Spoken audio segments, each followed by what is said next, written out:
Hello there, everybody. This is Alex from Hardcoring Guides, being my guide for Dead Space 2 on Zealot difficulty. Today we are doing Chapter 9, entitled Transportation Preparation. There is a lot of chapters in this game with the word transportation in it, and I find that very, very weird. I guess they just started running out of ideas for names, I guess, at some point. Is it just me, or does the game look faster, or am I just going insane? I think I'm going insane. I am playing this on PC, so it's probably... Maybe I'm just used to, I am pretty used to the console version of the game, so maybe the console version was 30 frames, this one's probably 60. I don't know. But either way. So, this chapter, I would say, is a lot more difficult, especially compared to the last one. This one's a pretty nice, difficult one. Not extremely too hard, but it's only difficult in the fact that you'll have to deal with multiple leapers. You'll have to deal with enemies that come from behind you quite a lot, constantly. As you can see here, we've already had to fight 3 leapers in one almost consecutive spawn, and that's just ridiculous. Having to fight more than one leaper is pain enough, and having to fight 3 at once is just, well, it wasn't even at once. 2 at once is terrible. So, yeah.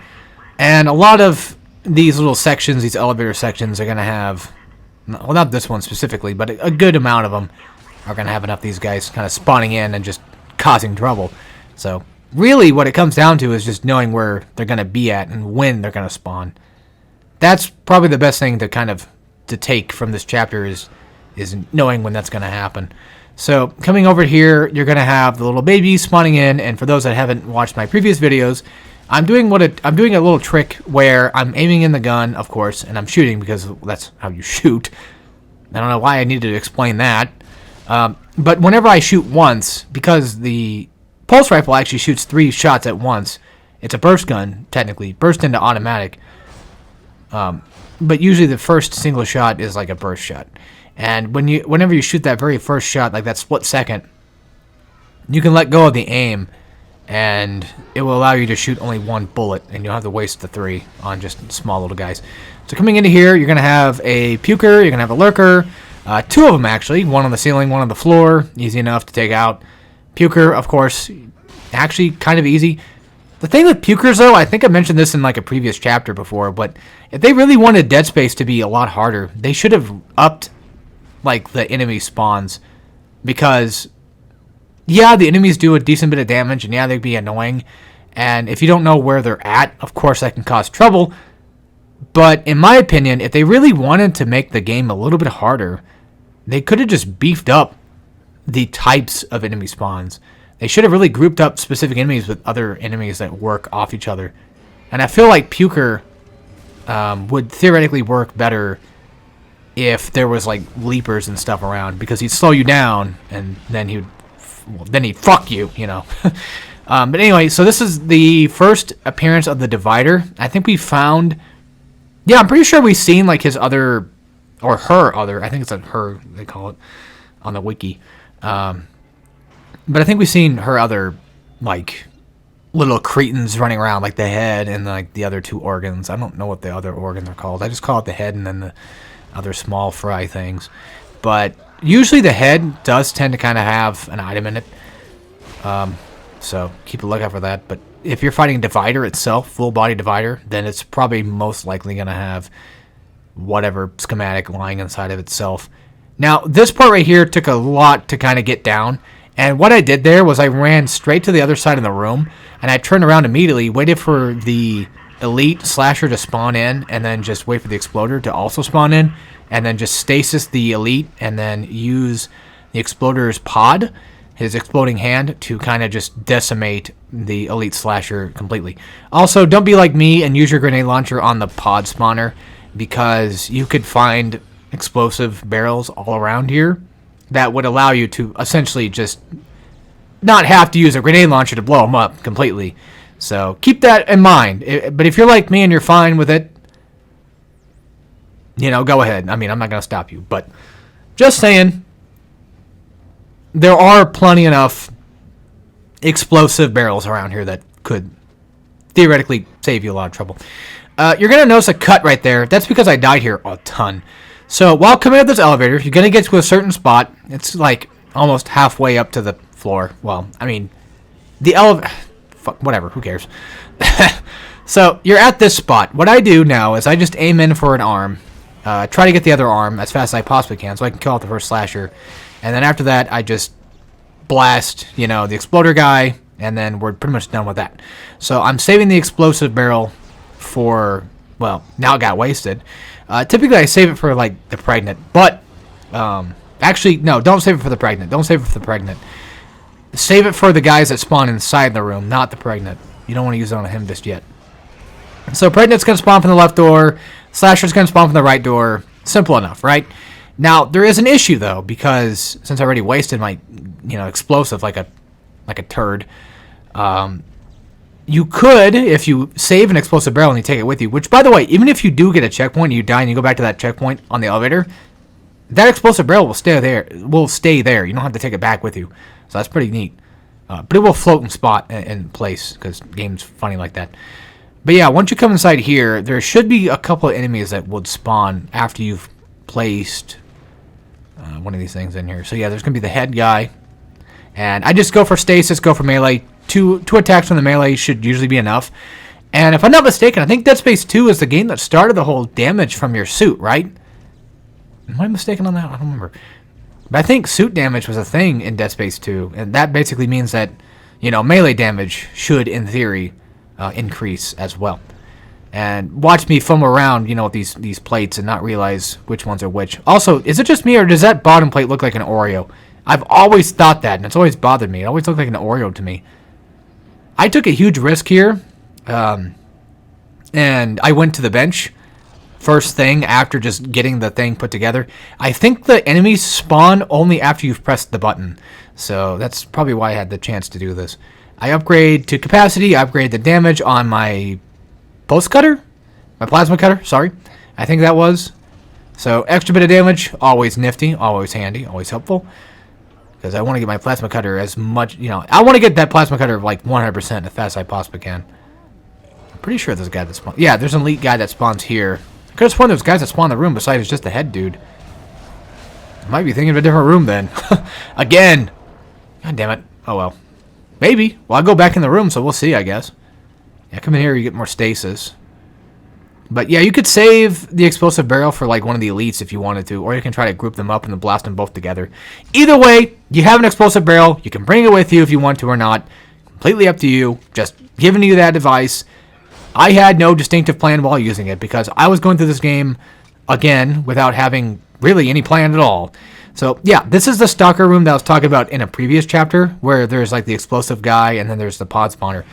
So you're going to have actual pods around the room. Just make sure you run into them, let them blow themselves up. I think there's only 3 or 4. There's not that many. They're only like in this very beginning spot. And then now we have to deal with the stalkers. And of course with stalkers, they're typically pretty easy to take down. I usually go for the legs first, go straight for like the arm, usually not the head because I think the head has armor on it, I believe. And then you just watch them run to a different spot, different cover, and you wait for them to pop out, do it again. And if you're lucky enough, you can usually just grab like their arm and then use that as an impaling object and let that just kind of hit the other guy. This guy right here, he's already crawling. That was not my doing. He already had that going on. So somebody must have made a crawler, you know, to try to get the bows from Der Eisendrache. But I fucked it up for them, and I apologize for that. It's too late now. Looks like we're going to go to round 29. I haven't played zombies in forever, man. I really haven't. I had a point in time where I just started hating it, and then Black Ops 3 came out, and it just made me like it a bit again. Because I feel like Der Eisendrache and Shadows of the Damned, or Shadows of Evil, are like the best Black Ops 3 maps in my opinion. After that, I just didn't really care too much. Things got too big and just a little bit more obnoxious. This guy, I don't know what the fuck he was doing here. I wasn't paying attention. I didn't realize that there was going to be more guys. But yeah, more stalkers are going to spawn usually after you run through here, so just be careful of that. Just keep that in mind, that there probably will be more stalkers popping up, so yeah. There's way more stalkers in this room than there are, you know, VTuber stalker fans. I guess, I don't know. I'm trying to make a bad joke, but I can't. So, yeah, a couple of these guys, I just kind of hide back in this corner here and just stay away that way. So at least it gives me a bit more chance to kind of see. And that's usually the best advice I can give, is you want to have a room that you're in that has, at the very least, a decent amount of peripheral vision that you can use. You want to be able to just know where these guys are probably going to come from, or at least potentially see them going to their destination. That way you don't have to get, ambushed. Any spot that gives you a good, clear left-right view without having anything coming from behind you. Now, typically, when you're running into a stalker room, they usually don't spawn behind you unless you run forward into the room, and then they get behind you. But typically, if you just if you just walk into it, then most times they're not going to come from behind. They usually just run around. And yeah.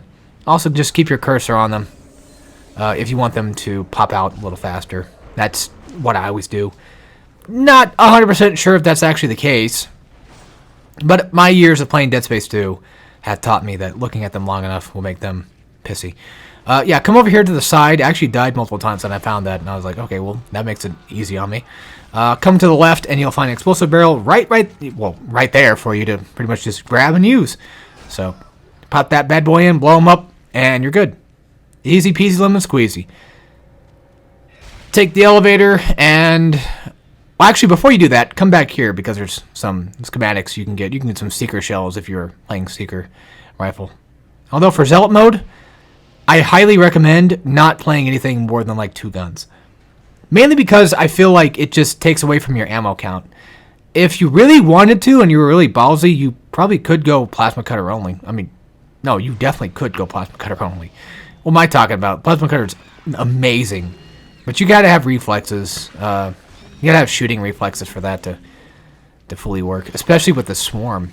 The little toddler bastards, kid bastard, alien, whatever you call them. Yeah, the swarm. When you're dealing with them, that's why I had the pulse rifle for, so I can deal with that crap. But plasma cutter's good still, because they die in one hit. But regardless, I kind of like having that automatic ammo, so that way they don't truly group up on me. Because that sucks when they do. And they can do a lot of damage. They also grab you, too. Something you don't see very often. But yeah, we made it to the store. Hell yeah. So now we can go ahead and sell some stuff. And then, of course, get ourselves a nice, kinky new suit. I don't know why it just randomly popped in my head, but there's an image, after I said that, of seeing Isaac Clarke come out in full BDSM right after he just got out of his... out of the store. I don't know where the fuck that came from. My brain has just been very active lately with weird images that just pop up from time to time. I remember I was talking about this might gross some people, I don't know, but I remember I was talking about Dragon Ball stuff. I was thinking about Dragon Ball stuff, doing some, or playing some, Kakarot and what have you, and then next thing I know, an image of Goku breastfeeding Vegeta. Just out of nowhere, just right there, okay. I guess that's something I should probably draw, I guess. I don't know. Maybe. Yeah, I think a lot of weird thoughts. That's how I keep myself sane, I guess. Just how it is. So usually when I buy power nodes, if I have enough money left over, I typically always just buy ammo just straight after. It's mainly for plasma cutter, just to kind of save myself the trouble. This area sucks. It's annoying as shit. I usually use the first 2 explosives that spawn there, and then I just whip out the third one to blow this thing up. It doesn't exactly completely blow it up, because you still gotta wait the 5 minutes for the next explosive to show. But yeah, and you're gonna be fighting tons of tripods. At least 3 you're probably gonna end up killing if you're quick enough. So once you're coming down here, just go ahead and break some boxes, just grab some stuff. Try to preempt before. You could wait the 5 minutes for the next explosive up top to bring with you to the elevator. You can't, as far as I am aware, I don't think you can bring multiples because it's kind of hard to get them to just stay on the elevator. But you probably could just wait long enough to probably start spawning them down here and just pick them up and throw them once you reach down here. But I didn't want to take too much time. So the tripods, every time they show up, I just go ahead... And don't waste an explosive on them. Don't do that. I just stasis, shoot them in the arms, they die, and then grab them, kinesis, and get the item from them. So, shouldn't take you more than a few hits if you have Plasma Cutter that's relatively decently upgraded. At this point in time, looks like one more shot, and then of course you have another tripod. Now, where to aim? I would say usually aim, like, either at their hands, like physically at their hands. You don't want to aim, like, directly at the base of where they're at or where you think they're going to be at, because you might miss your shot of stasis. So I usually just aim for, like, a hand, or if you're lucky enough, might be able to hit the back leg, the tail, or whatever. If you're really good, and you're way better than I am at aiming, then you could always aim for the body and just definitely probably guarantee a stasis shot. But basically, just use stasis. Don't use explosive barrels on them, because just kind of waste a barrel. It's kind of pointless. They don't take too much damage to kill, because the game doesn't want you to really focus on them too much. They're just kind of like a distraction. So, it's just, it's just what Dead Space 2 does. Played it enough to know how much bullshit malarkey it kind of throws your way at this point. Played the game for years. Played it when it came out, played it now, so, yep. Yepers. Definitely didn't play as much as I wish I would have. I've played a lot more Dead Space 1, to be honest with you. I don't know why, I just like Dead Space 1. I feel like it's a really good, close comparison to Bioshock for me, in terms of just how it works, pacing and everything. So anyway, that's it for this episode. I'll see you guys in Chapter 10, and as always, take care, everybody.